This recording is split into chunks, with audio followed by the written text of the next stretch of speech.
What's up, everybody? The wait is finally over and totally over. Left at Wall is available now, right now. You can get Left at Wall on Apple TV, Google Play, YouTube Movies. You can get it on demand. You can buy it on DVD.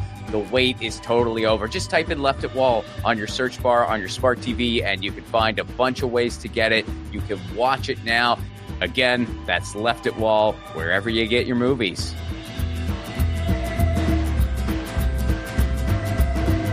Episode 99. Dale Dymkoski. Dale Dymkoski is a comedian, personal trainer, and he's deaf. I saw his Fringe show, Feminist Ass Man, where he shares his story. He talks politics, and we talk politics. We have some different observations strategically, but we definitely want the same things. This was a really fun conversation about Dale's life and the world at large. Please welcome to the show, Dale Dymkoski.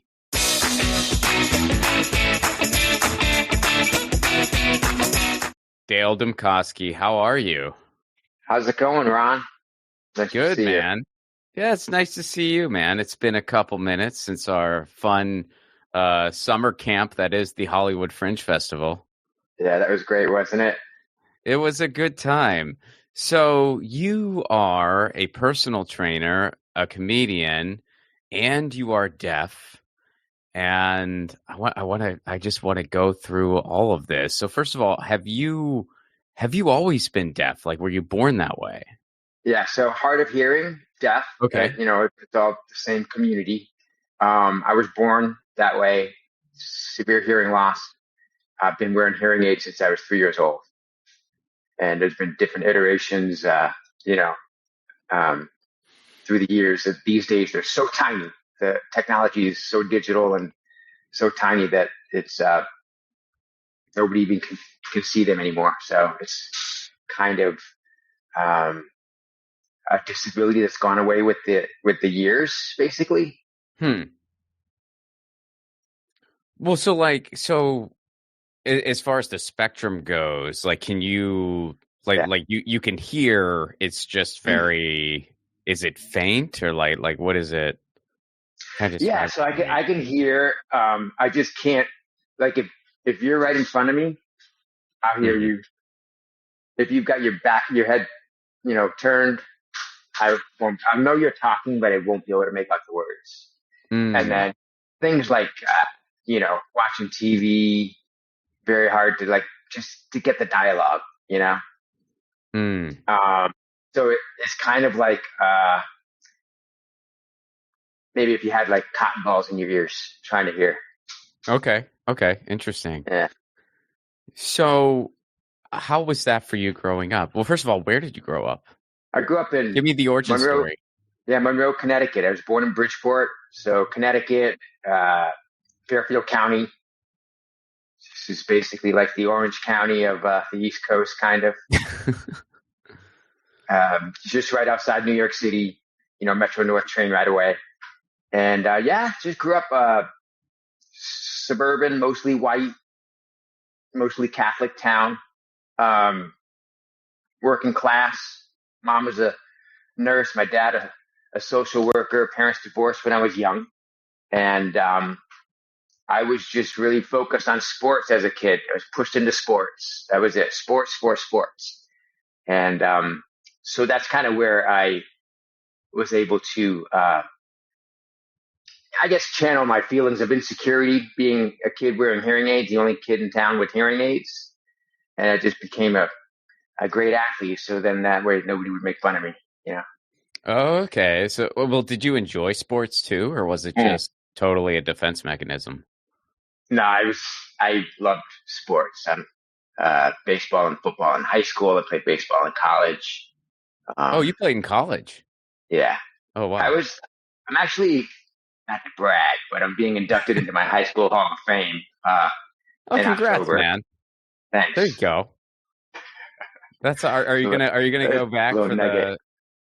Are you gonna go back for it? I'm going back for it. What happens? Do you give a speech? Like what's the protocol? Apparently, I'm trying to get the details now, but apparently I get like a 3-minute spot, So you should just do a set. Just do a set with no context. Just start doing stand up. Start with like some of the jokes you have roasting your hometown. Open with those. Yeah. See what happens. Well, that's cool, man. How did you get nominated? Was it a friend or? I shot my special earlier this year in Bridgeport, Connecticut, and people came.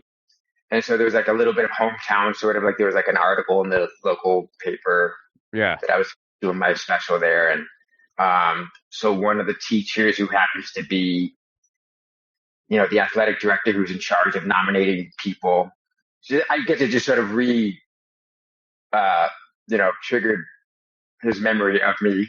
And I said, oh, Dale should be in the Hall of Fame. So that's how that happened. There you go. Well, I look forward to. Are you going to post your speech online afterwards? You going to get clips out of it? I don't know. We'll see. We'll see if I get laughs or not. That'll be the indicator. So you were a football and baseball guy. Yeah. We're parallel. So running back in football. Okay. Yeah. And outfielder in baseball. Okay. All right. So, and it never, like, being hard of hearing never really set you back in that. You were always just able to excel. No, because in fact, football was something because after, when I was a little kid playing pee-wee football, I would wear the hearing aids under the helmet. They would take my hearing aids to my head. Mm-hmm. And then I started getting older and the hits started getting harder. The hearing aids would fall out. Oh, so wow.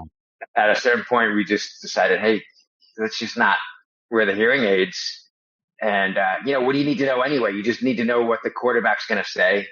Right. And basically the quarterback would really turn around and make sure that I would hear the signals. And basically, because I know what they're going to say, I can anticipate it.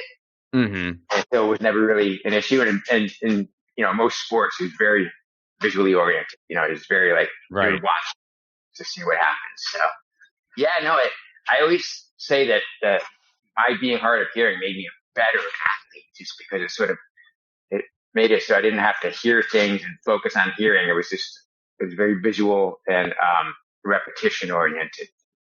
Yeah, well, and you can't hear the heckles if that ever happens. You can't hear that. Yeah.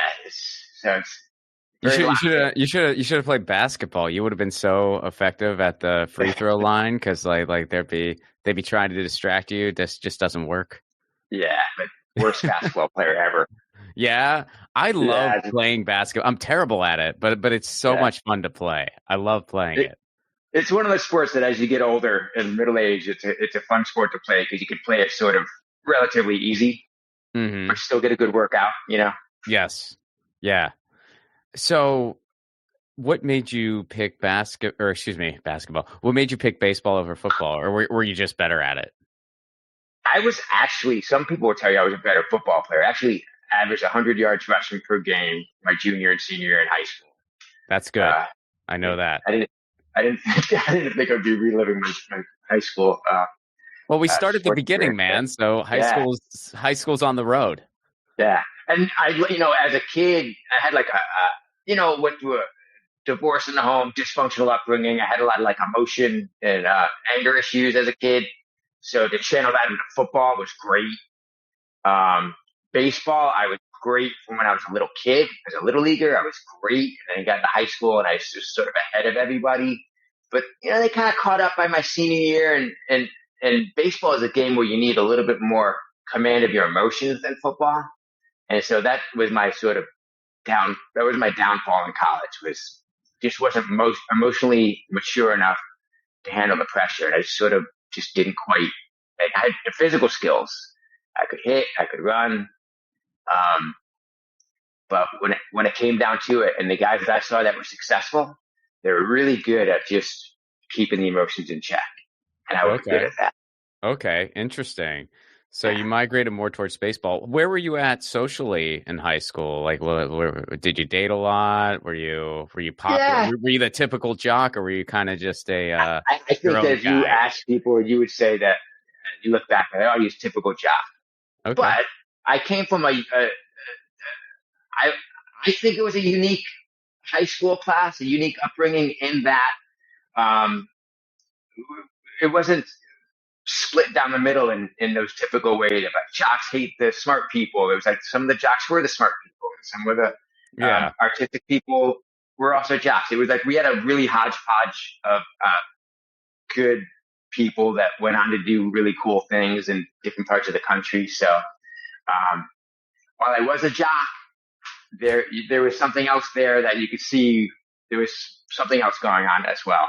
Yeah, I mean, well, I think a lot of that stuff is just kind of nonsense anyway. I mean, I think a lot of that because, I mean, it's the same as where I went to high school. There were, I was kind of the like in the skateboard punk rock dude crowd, but everybody kind of got along, and I was a theater kid, but we kind of got along with like I had friends that were on the football team and friends that were on the hockey team and friends that there was a little bit of a rivalry, at least from what I was told.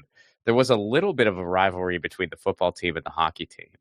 And I think it's partially because the hockey team was very good and they just really never got much recognition from it because football is just such the crown jewel, in Western Pennsylvania where I grew up. So I don't even know if that's true. I just heard that, like second and third hand when I was in high school, that there was a little bit of like not necessarily like a hatred or anything like that, but a little bit of like, come on, rivalry. Yeah, like a little bit of all right, so you go away to college. Where's college? UConn, University of Connecticut. Oh, okay. So you stayed nearby, but that's a legit. So you played D1 ball. D1 ball, yeah. Wow. Okay. So that's very demanding, I would imagine. So what was that like for you, just being a D1 athlete? Yeah. So what happened is, at the end of high school, I had interest from colleges to play football, and I was trying to play baseball. I kind of made this early calculation. It was like, hey, look, the truth is I'm 5'10", white guy, topped out at like 180 pounds. Chances of going professional or having a big, college career were certainly in terms of the numbers and size weren't looking good. But baseball seemed more of a possibility. So I made the effort to go and play baseball rather than go the football route. And when it came down to it, I was expecting maybe there might be a scholarship offer, and nothing panned out. And UConn was like my safety school, and it was Division I. So I had met the coach, and there was no scholarship money offered or anything, but I was welcome to try out basically. And my freshman year in college, I had arrived with an injury. I just had a wrist surgery. I had a broken wrist from the previous year. And so I redshirted my first year. And then when I came out for fall ball, my sophomore year in college, which was my redshirt freshman year, I had a great fall. I was like, this looking to be like a starter or in the hunt to be a starter. And I actually did start the first game in the spring trip in what year was that? That must have been 92. So that was my sophomore year, my redshirt freshman year. And made an error, got into a little bit of let's just say I broke a curfew rule. Oh man. And so I got on the wrong side of the coach, and there was just sort of like no getting out of it. It was just sort of like what kind of curfew rules were there? Like what rules were in place? Because I have no idea how it works at that level. Like I don't even know at the high school level, to tell you the truth. You're traveling on the road, and there's rules. Hey, you got a roommate, and there's nobody allowed in the room except you and your roommate. And I'd gone out to the mall with a couple of guys and met some girls, and I was sort of socializing and invited girls up into the room. Coach walked by, saw girls in the room, and it was a federal offense. So it was problematic. Okay. Yeah. All right. Look at you. Yeah. So this was reliving my one of the most painful moments of my life there, but it's all good. Well, I mean, are you still in touch with any of those girls? No. Because I mean, it could have been if you were like, well, I married one of them. It's like, well, gee, dude. That would be a story, but That'd be a story. All right, so you're on the wrong side of the coach. You made an error, just one error in a game, and that was it. Well, it was basically, the first game of the season. It was against we were playing Oklahoma State. Okay. I was in left field, and there was a single to left, and I go to make the play, and it gets past me, goes to the wall. So scored. So that's one of them. Okay, yeah, that's not good. All right. And then so it's just a matter of okay, you're not going to play the next game, or you get pinch hit for, and then and then somebody else gets in and gets a shot. Maybe they do a little better. It's just that. This is where the emotional part comes in. So it's right on a knife's edge. It could have gone either way. I just really needed to show up and just have a level head and be able to let my skills speak for myself. And didn't happen. Things went another way. So did you play after that year, or was that it? So I finished that season. So that's a letter, and I go back for the fall in junior year, my redshirt sophomore year, and it was just pretty clear that there was not room for me this year. There was the coach was a kind of passive aggressive in the sense where it was he won't just tell you that you're not going to make the varsity team, but just sort of give you the signs to let you know. Okay. And writing was on the wall. Writing was on the wall. Okay. So then by the time springtime came around and I just quit. It didn't make any sense anymore. All right. And then, what were you majoring in? What were you doing in college other than baseball? It's a poli-sci major. There you go. Yeah. So you finished out, got your degree. Got my degree. Thought I was going to go to law school. Applied to law school. Got accepted to one law school. And then I had a friend that I had grown up with who worked in a law firm in New York City. And she was like, why don't you get a job for a year in a law firm in New York and just sort of see what working in the field of law is like before you invest all that money and time going to law school. And I was like, that's a good idea. So for a year after I graduated college, I worked in a law firm in the World Trade Center, and I would commute from Stratford, Connecticut to downtown Manhattan and back every night. And it was grueling, but I learned a lot. And along the way, I learned that I didn't really want to be a lawyer. I wanted to be on LA law. Yeah. So, all right. So you find out law school's not for you. And then what happens? Are you LA bound at this point, or what happens next? No. So I'm in New York City. Took a vacation with my vacation time at about a year mark. And on the vacation, I just had this epiphany I can't do this. This isn't what I want. I wanted to be an actor. So I started taking acting classes in New York City, and, stayed in New York for 9 years total. Before I came out to LA. But yeah, I started taking acting classes and, doing acting in New York. I did, a play. I had a very brief appearance on Law and Order SVU. And then in 2004 came out to LA. So I've been in LA for 21 years. So what made you want to be an actor? Was that always part of the plan? Was that did you do theater at any point, or? Never did theater in high school, although I did do a skit show. Okay. And I would do, me and my buddies would do these home videos, comedy skits, that kind of thing. Where did the acting thing come from? It came from this need, this desire for attention and approval. It was way back. And that's the sort of, the foundation of my athletic career. Every time I played sports, I got this approval and, accolades, that sort of thing. So, yeah, I just always wanted to have the,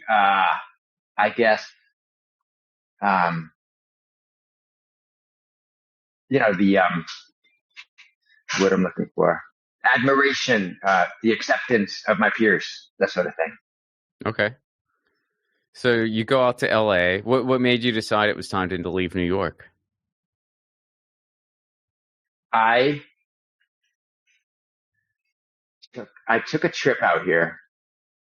I had another friend that was also an actor on the acting track, and he had already gone out to LA and told me stories about it. So I took a trip out here where it was like one of those casting director workshop trips. Where it was like a week of casting director workshops lined up. And it was in October. And I had, I was living in New York for almost a decade, so hadn't driven since high school or since college, really. I rented a convertible in October, and I'm driving up Laurel Canyon one morning, like 10 o'clock in the morning. It's like the sun, it's like 75, 78 degrees. It was perfect weather. It's a beautiful LA, like the weather's been lately, kind of like that. And I was just like, what am I doing? Like, I could have the same life out here that I had in New York, and it would just feel nicer, and I'd have more opportunities. So it just felt like after a decade in New York, it was time for a change. Mm-hmm. So you came out to LA, and so you start auditioning? Yeah, so I always have been able to make a living as a personal trainer. So I started working at Equinox West Hollywood in 2004. And then as far as auditioning, I found an agent, started going on commercial auditions, some auditions. It's just, the acting thing never really hit for me. I've done a few things, I did a play in 2014, which we could talk about, where I was the lead in a play called Tribes about a deaf young man born into a hearing family that didn't learn sign language because his family wanted him to, sort of grow up in like mainstream society. Yeah, assimilate. Because I have range, Ron. I've got range. I can play both far and wide. Do you know sign language? I didn't, but I learned it for the role. Interesting. Okay. Yeah, they they wanted to be authentic with the casting, and it was just a matter of like one of these things of like, how deaf can we cast and how not deaf? Does the actor need to be fluent in sign language for this role or not? It was like one of these, and it was kind of before sort of, I hate to use the term, but this sort of wokeness in Hollywood and casting wasn't as big a deal if you weren't exactly the role. Gotcha. So in other words, if it were today, I think there would be more of an uproar about me playing this character because I wasn't deaf enough. Because you weren't deaf enough. Okay, interesting. Right.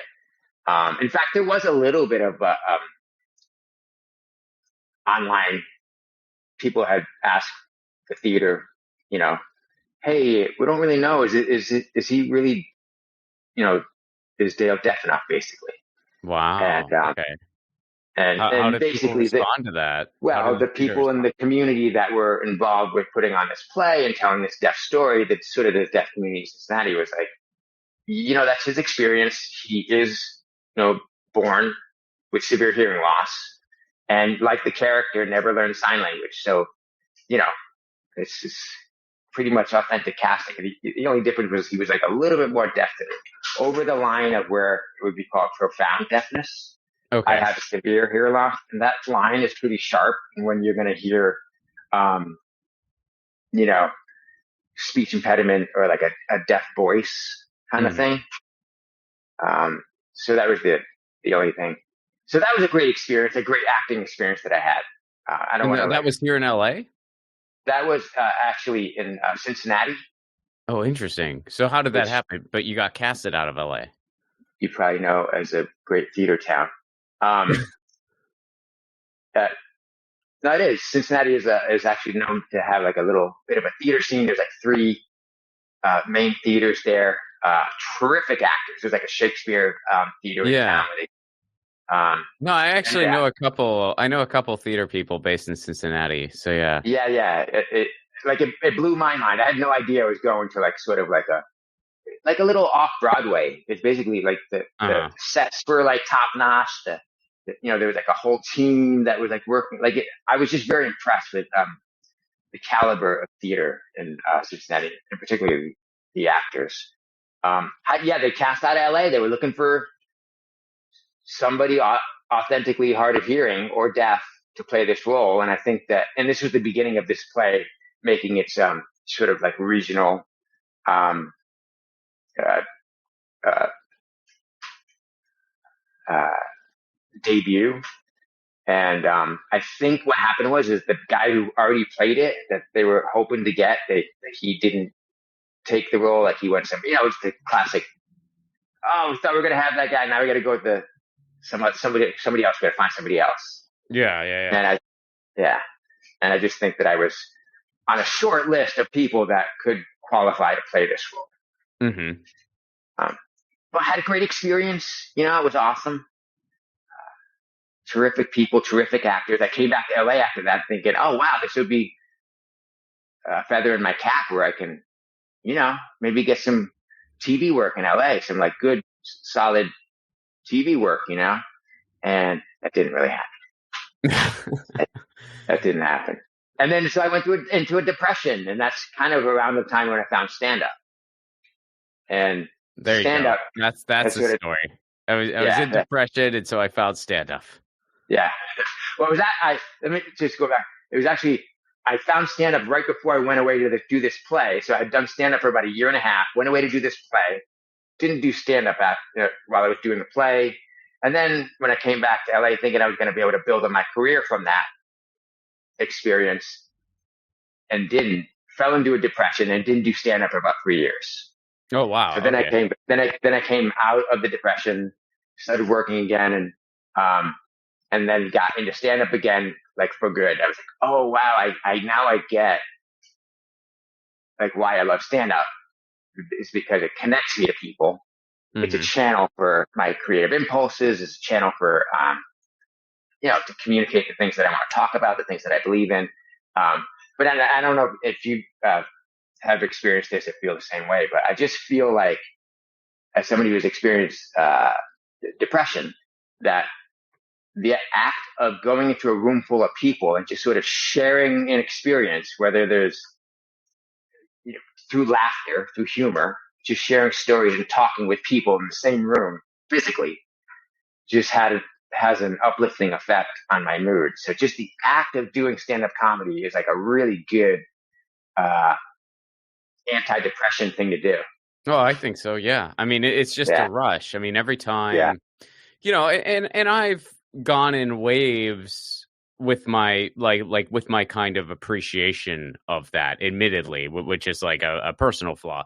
When I was on the road full time, I got a little burnt out and I started kind of taking things for granted. Maybe now that stand up is still a big part of my life, but it's not the only part of my creative life.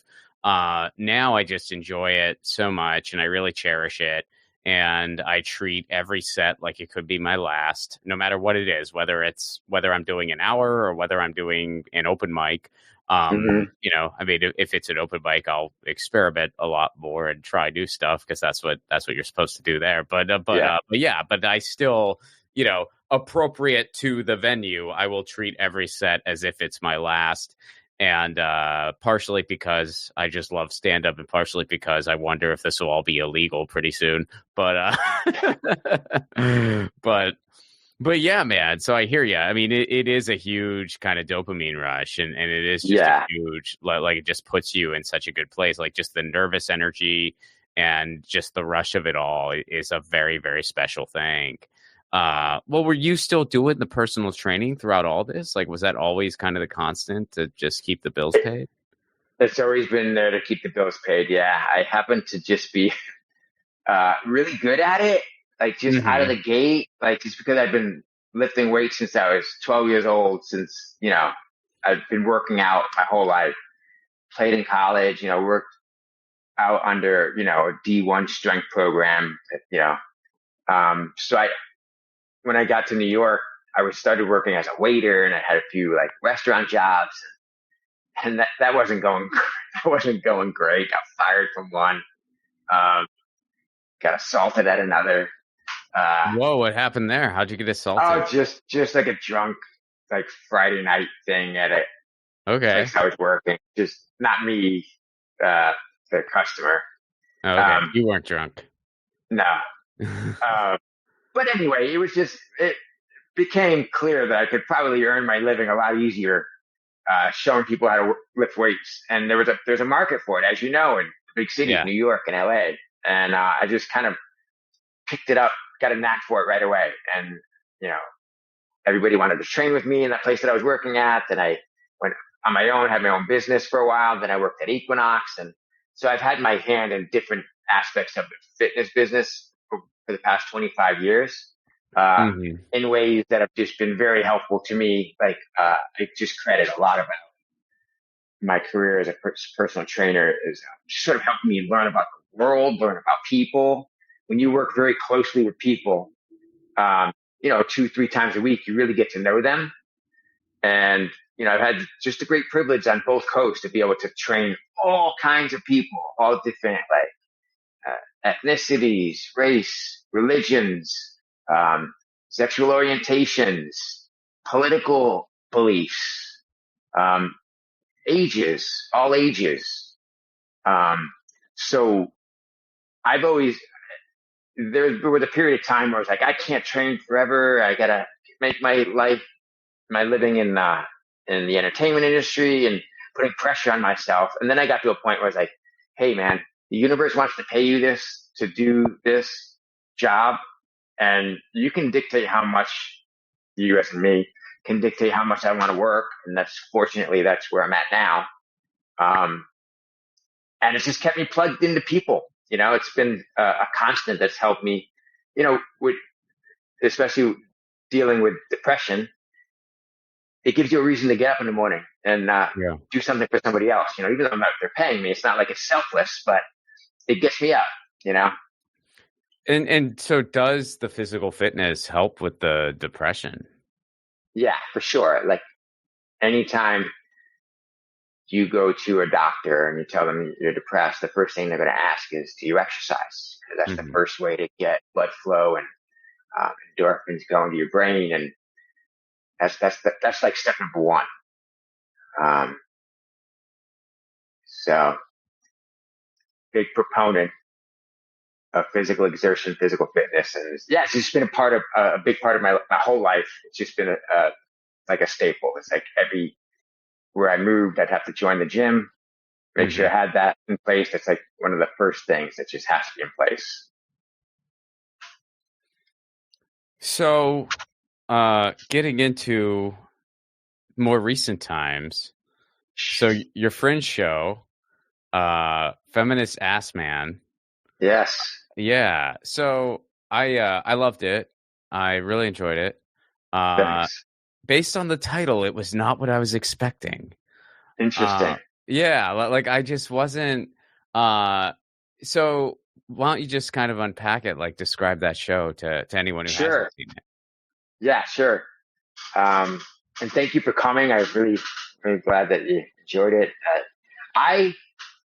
Last year, literally about a year ago, I made a decision that in 2025, I was going to shoot my special. Whatever that meant, I wasn't sure. But I was going to shoot my special like in a quality way. I was going to hire a production team with multiple cameras. And so I picked a venue in Bridgeport, Connecticut, near where I'm from, because I knew that I could get people from where I grew up to come out to see the show. And it turned out beautiful. I shot that in March. And then as I was leading up to go do it, my therapist a year and a half ago mentioned the Fringe Festival. She's like, have you thought about, because I was lamenting and complaining about the stand-up scene in LA. It's like 5 minutes, fighting for 5 minutes, 5-minute spot. Yeah, it's and then this booker like hates me, and that one doesn't book me, and I don't know what to do. And she's like, have you thought about Fringe? And my first instinct was to be a little bit dismissive. I was like, yeah, I don't think that's the place for me or whatever. And so a year went by, and then the following year came when I was preparing for this special. And then I got the emails in February about Fringe. I was like, I have a show. I live in Hollywood. I should do this. It's just one of those sort of like universe things. Like it was like in front of me, just do it. So that's how I decided to do Fringe. And then I just had this show that I hadn't thought what the title would be. I actually had a different title at first. And then when I shot the show in Connecticut, it became clear to me that there's a point in the show where I say that I'm a feminist ass man in a joke.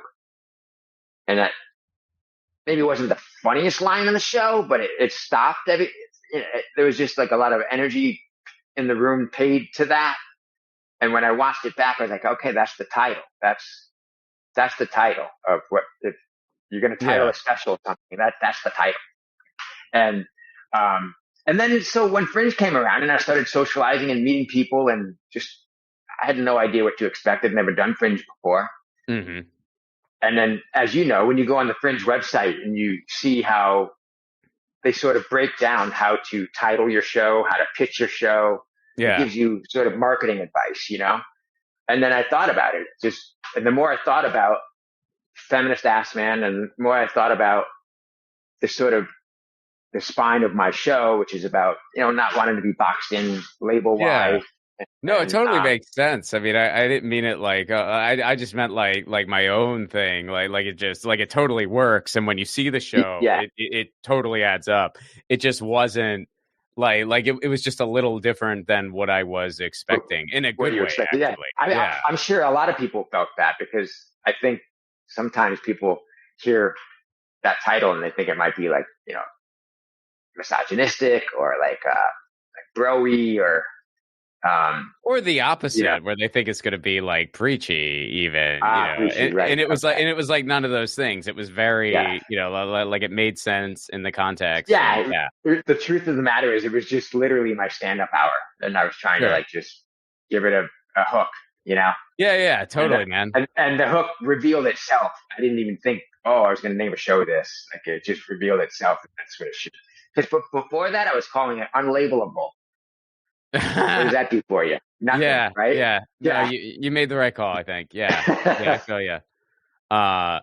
Well, so you do that show, and well, wait, we kind of got on the track, but we got off it. What's kind of like the main thesis of the show in your words? Oh, yeah. So the main thesis of my show, it's autobiographical comedy, so these are, in a sense, it's an accumulation. So I would say half the show is an accumulation of the 10 years of stand-up comedy. And then the second half of the show is like recent experiences. And then I would say that the spine of the show, the running theme, is my desire to not be put in any kind of label, any kind of box. I resist that. I've always resisted that. I just feel like, especially in today's world, everything's like in a soundbite. It's like quick, it's fast. It's like, and then we automatically make these judgments about people based on like a word or a label that we hear or see on their page or in their bio or in their comment. Certain buzzwords evoke certain sides, that kind of thing. And I just am a firm believer in, not to get into the entire world that we're living in right now, but I just feel like there are personality types that are geared toward this side and personality types that are geared toward that side that aren't fully explored by a lot of people. And we just sort of fall into what we thought that we're supposed to. And my sort of mission, as I imagine it, is to connect with people across belief systems. I think that sometimes if we have a real solid conversation and we talk like human to human, we can kind of break some of the impasse. I think a lot of times people just sort of fall into their tribe because that's what they feel is expected of them. That's what they learned without questioning. Or it's just the one thing they have to hold on to. I mean, especially when you look at the political realm. I mean, I think that if I really had to just sum it up, it's politics in the United States is so abysmal and just such a horror show that you see a lot of people just clinging on to political fan fiction because that's just the only way they can cope with it. It's tribal. It's to me, it's like what team are you rooting for in the Super Bowl is how it plays out for a lot of people. and you just like, you're on this team and that's it. Well, have you always gone after politics in your comedy, or is that like a little newer? No, that's the thing is, there was a poli-sci major in college. I was raised on politics. My dad was always a lefty. Since I was 8, 9 years old, I've been reading and learning about politics. So I have a sort of a really deep understanding of the American political system.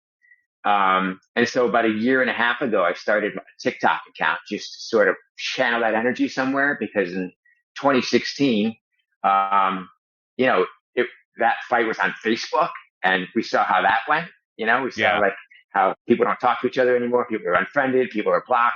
And I just realized that Facebook and Instagram were not the place that this conversation was going to have any kind of resonance with the people that followed me anyway. So I just channeled it on TikTok and built a following on TikTok, like, modest following. I got like 13,000 followers. And an account ban warning, by the way, just this weekend. Congratulations. Thank you. So I've always been inspired by George Carlin, political comedy. I'm into it.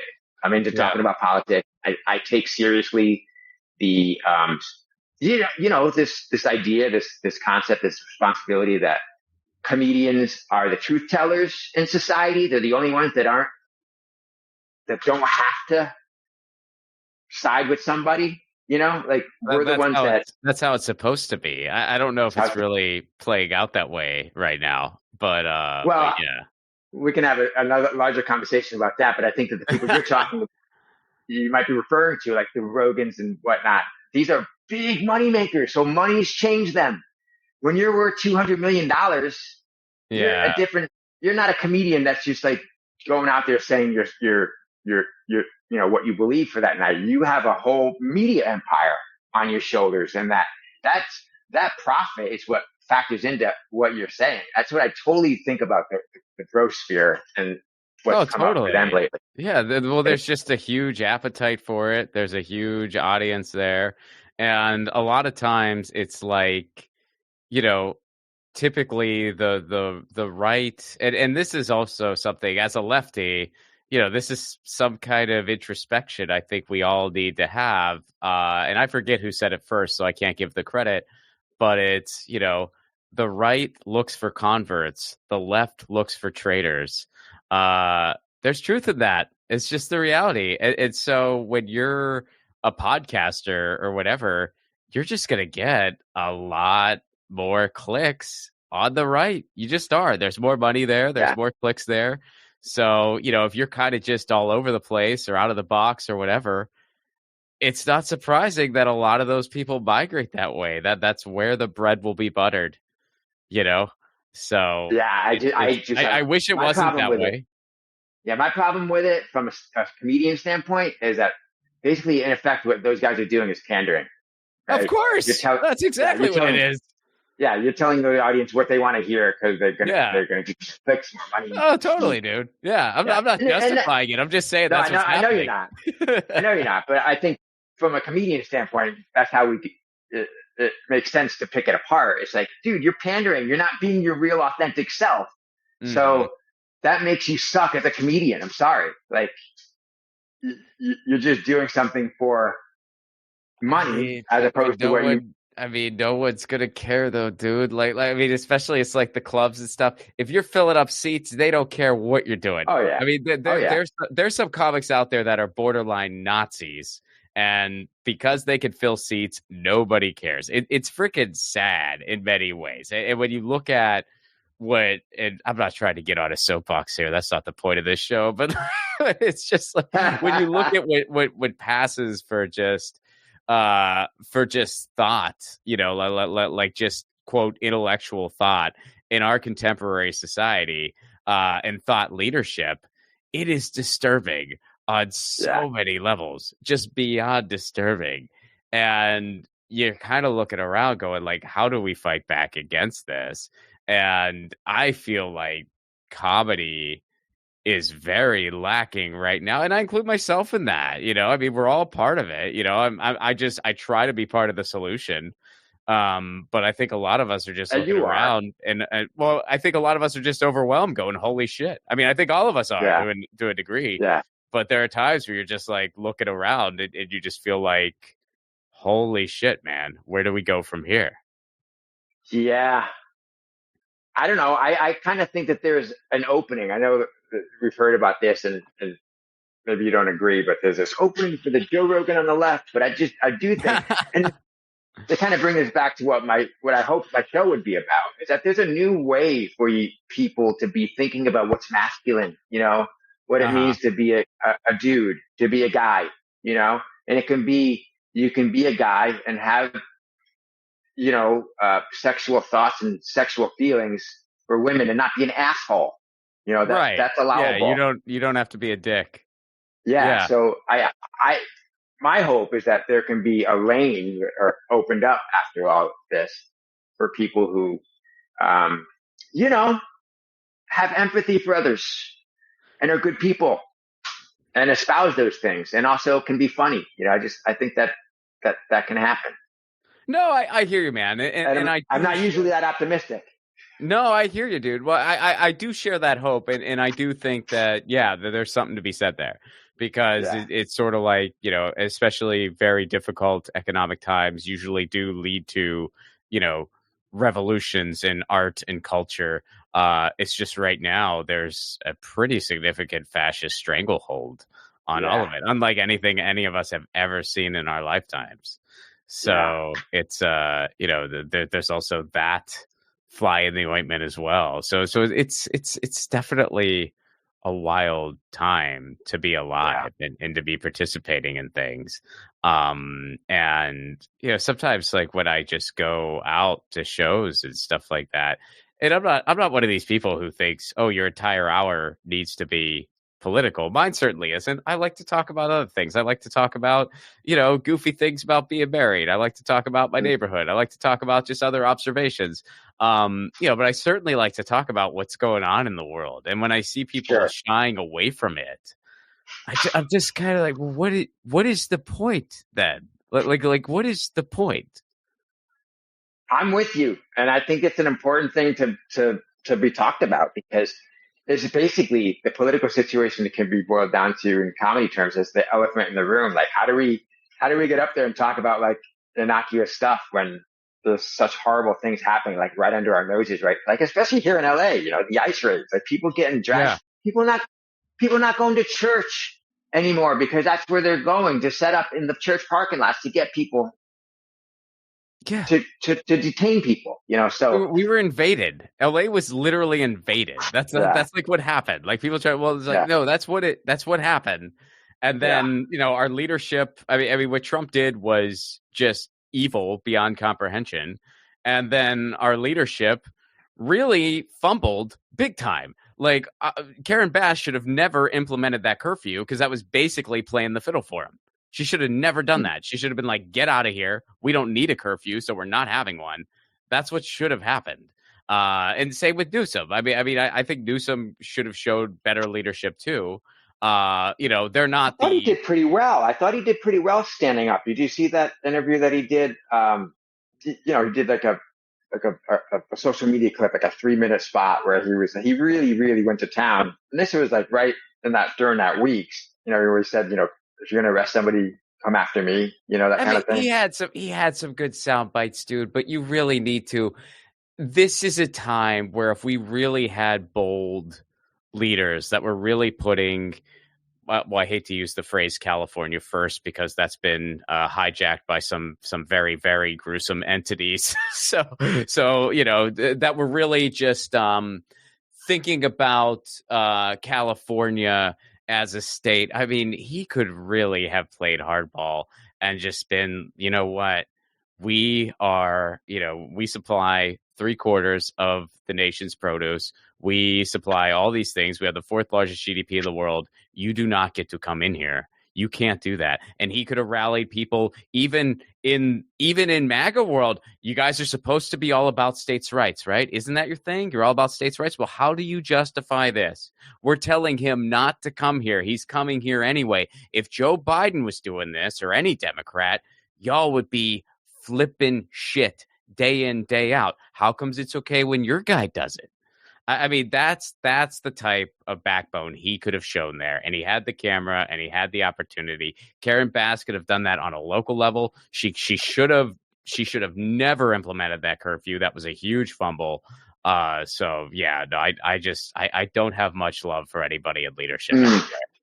I have a little bit more tolerance for Gavin Newsom than most. Somebody's got to, I guess. I've always liked Gavin. Are you excited for his presidential run? I feel like Gavin Newsom gets a bad rap because he's a handsome, slick guy.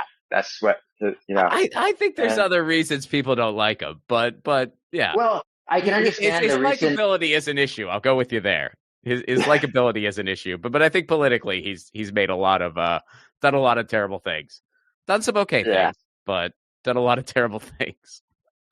I mean, I don't like that he did this podcast and he had Charlie Kirk and Steve Bannon on there. I don't like that at all. But I'm what I like to think of as if we're going to throw labels around here, as a pragmatic progressive, right? So I want to get people in office that are not Republicans. Period. End of story. How do we get there? How do we get there? I just want to know how we get there. See, I just want to get people that not only aren't Republicans, but also won't behave like Republicans. That's the other thing for me. It's just like, it's not enough that you have the letter next to your name. You have to not behave like a Republican. Yeah. Well, that's a very tall ask in the U.S. these days. Because the paradigm has shifted so far right. So far, dude. And a lot of it has to do with them, Citizens United and just the campaign finance system. And because Democrats have to play on the same playing field as Republicans, they wind up acting more like Republicans, taking corporate money, they need that all money. that kind of stuff. Yeah. I mean, and that's what I'm saying. Like, we can hate Democrats for doing that, but that's been a systematic thing that Republicans have tried to do for 40 years. Have been very successful at. Yeah. And I don't know. I don't think that the answer is to say, oh, I'm not going to take any PAC money because, then you just set yourself, you're playing with one hand tied behind your back. I don't know. Well, I think the answer is trying to break the system. I mean, I think the answer is fighting for a tomorrow where we have an electoral system that, kind of curbs that corruption, which, again, that's a tall ask, but that's not impossible. I mean, laws were put in place to allow it to get to this point. Laws can change. We're seeing that now. So I think electorally, you got to fight to change that system. Like you just have to. Well, I mean, look, I agree with you. Citizens United, let's overturn Citizens United. There needs to be start there. Public financing of campaigns. Yep. Let's do a 3-month campaign season, not instead of 2 years. There's no need for the astronomical sums of money that we put into political campaigning. We're always campaigning here. We're literally always campaigning here. It's nuts. Yeah, no. I mean, there's a million different things, but I think it's one of those things. It's like, well, the system itself really needs to change because you can't, because otherwise, like, it's just going to keep getting more and more extreme. Because it's been that way since Reagan, and now it's like, I mean, Reagan himself would be a Democrat today, just about. Yeah. It's nuts. So no, it's nuts, and I keep going back to Citizens United is really the main thing that's gotten us to where Elon Musk could have the amount of influence that he had in the last election is a direct result of Citizens United. Oh yeah, that would have been insane. Nobody would have been inconceivable a decade ago. It would have been like, are you out of your mind? Now, no one person can donate that much money to a campaign. Yeah. Are you out of your mind? Insane. No. It's like the slow boil. I mean, Citizens United. Yeah. It's just like and I'm just saying, I don't think you can get the toothpaste back in the tube for that. That's where I'm going to be a pessimist and say. No, I hear you, but you can kind of wipe the toothpaste off and open a new tube. Yeah, well, then you'd have to get bipartisan support, and that's just, again, I think that's a generational change where. Oh, it's totally a generational change. Yeah, but you got to start somewhere. You got to start somewhere, and the one sort of hopeful thing is that Gen Z, they ain't tolerating it. They have no, they don't like capitalism, which is music to my ears. They don't like they are not a fan of our electoral system. They want to, just basically hijack it from the ground up. I've never seen a young generation as into local politics as this generation. It's freaking beautiful. You see Gen Z people like getting seats on their city councils and stuff, running on, openly socialist platforms. You see, what's going on in New York City, even though I think they're going to try to screw that guy. They're going to try to screw him over as much as they can, and they're going to run everything they can against him to try to make sure he's not mayor. But it's still encouraging at the very least. Yeah, so. yeah. Oh, that's I see the New York mayor's race as a good sign. But again, I do think that there needs to be a bridge between that ultra socialist sort of ideology and capitalist. It just needs to be a better blend. It needs to be pre-Reagan is all I'm saying. We need to have a blend of capitalism and a blend of socialism. It's just that instead of the line being way over here, the line's got to be here. I hear you, and to some extent, I agree with you. I think that capitalism is just private ownership, pursuit of profit above all else. So once you strip that away, you don't have capitalism anymore.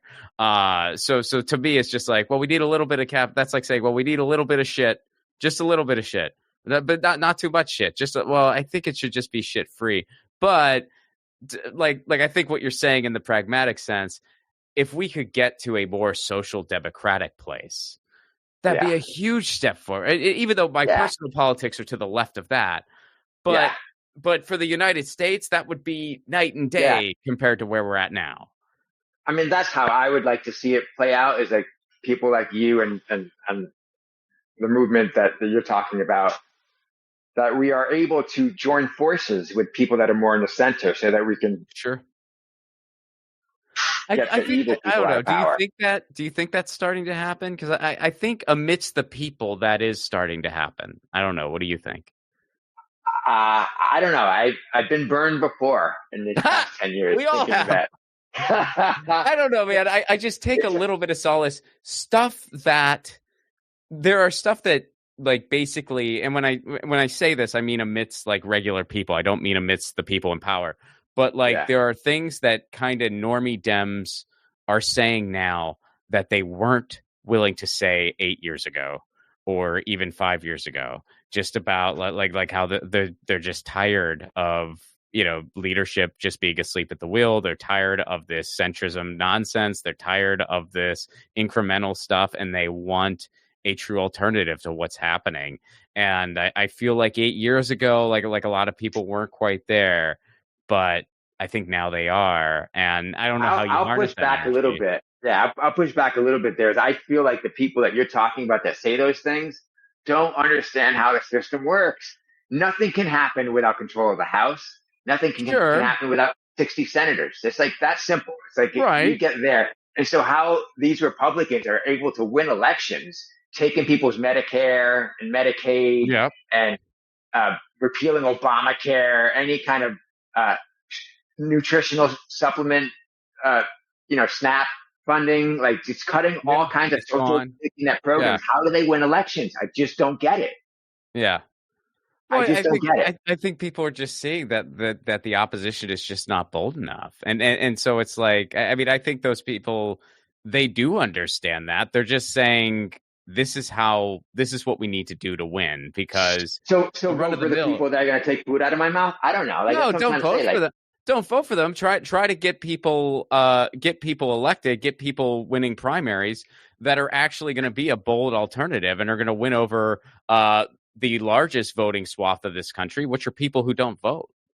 I think that's what they're saying, and I think that has merit, because I mean, clearly the formula is not working. When there's only two political parties, you're one of them, you have a buttload of corporate money, and you can't beat fascists half the time. Clearly something isn't working.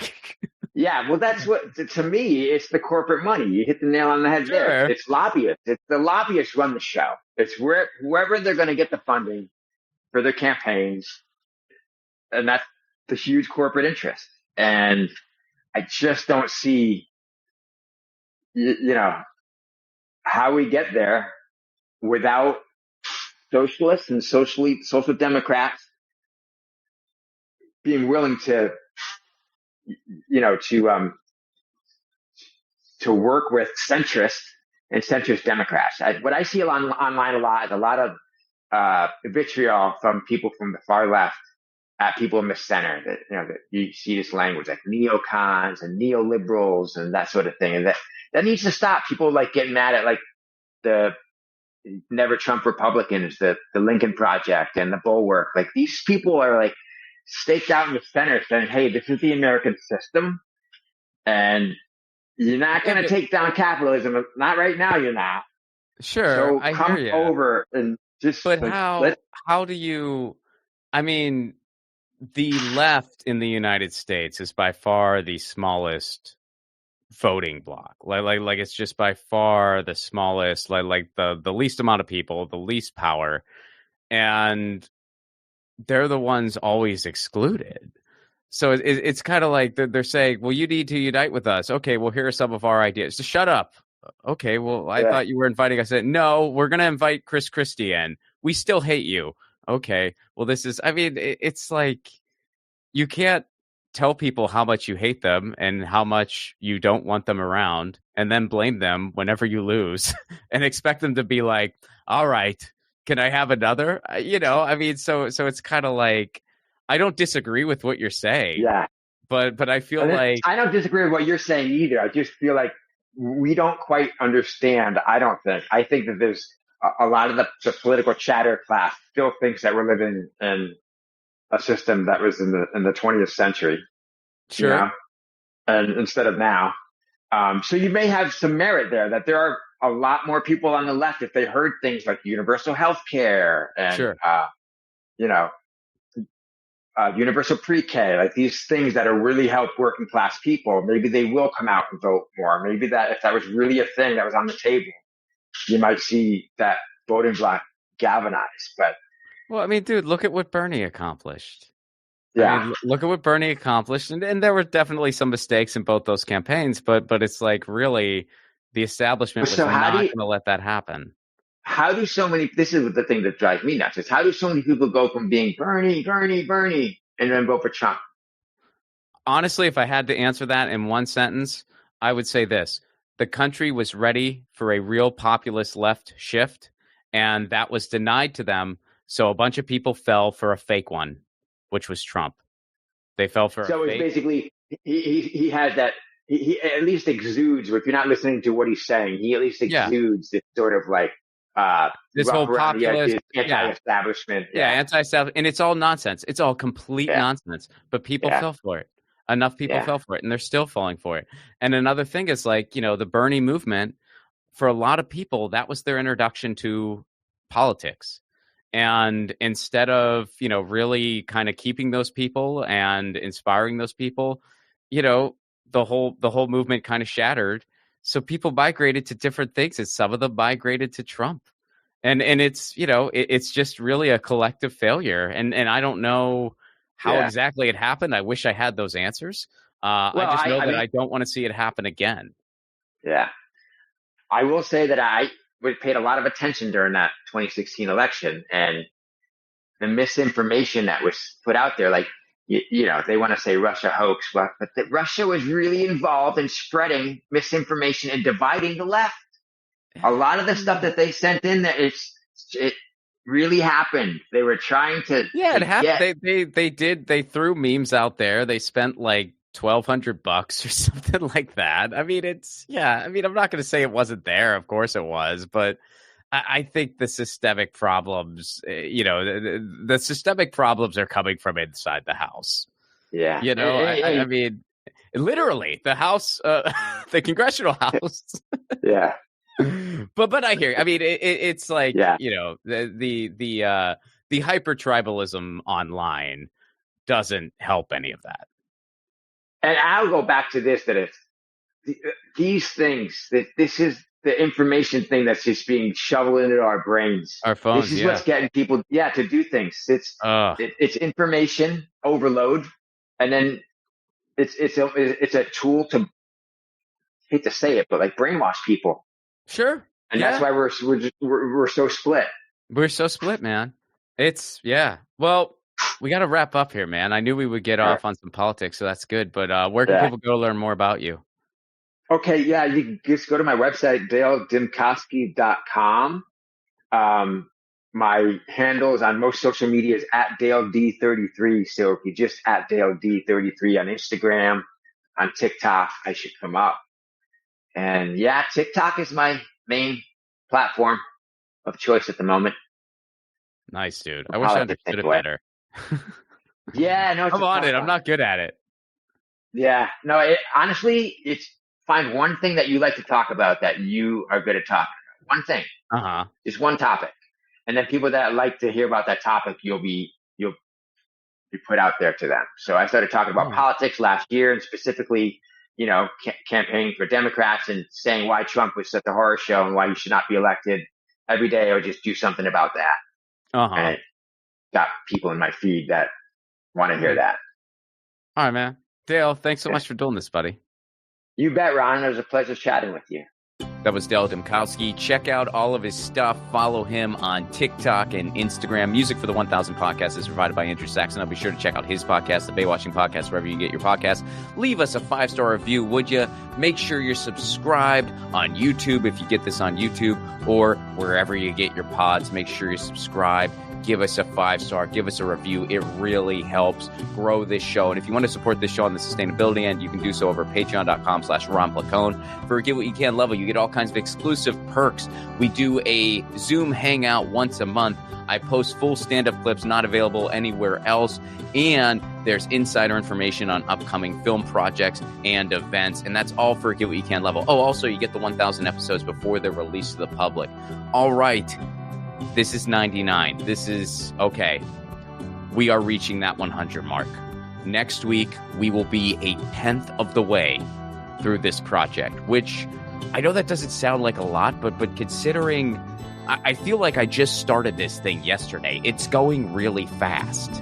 The thing about a project like this is you really just feel time and you feel how fast it goes. And that's part of, I guess that's part of the theme here in a way. It's being in touch with your mortality, I suppose, and being in touch with just going through life and changes. And that adds a layer, I think. So next week, there's going to be more to unpack. But for now, we are one away from a pretty significant milestone. And I'll have more to say about that next week. See you then. Peace.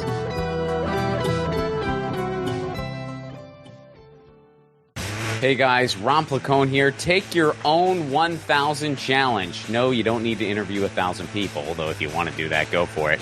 Your 1000 challenge can be whatever you want. Maybe you want to call a friend out of the blue once a week. Maybe you want to read a book every month. Maybe you want to start a different garden every season. I guess that might be dependent on where you live. Look, the point of the challenge is taking on an endeavor that enriches your life in some way, and it can be measured. And then, of course, you do it regularly. That's what 1000 is doing for me, and hopefully for you too. The main reason for this podcast and every podcast I've ever done is to build community. So take your own challenge. Then join our Facebook group. It's called 1000 What's Your Challenge? ? That's 1000 What's Your Challenge ? And post about what your 1000 challenge is and the progress you're making. All I ask is that people be encouraging of each other's challenges. This is personal and vulnerable, so be cool. There's enough negativity on social media. We don't need to add to it. For those of you who aren't on Facebook, hopefully in the future we'll be expanding to places like Discord, Reddit, but for now, we're starting on Facebook. And again, that Facebook group is called 1000 What's Your Challenge? See you there.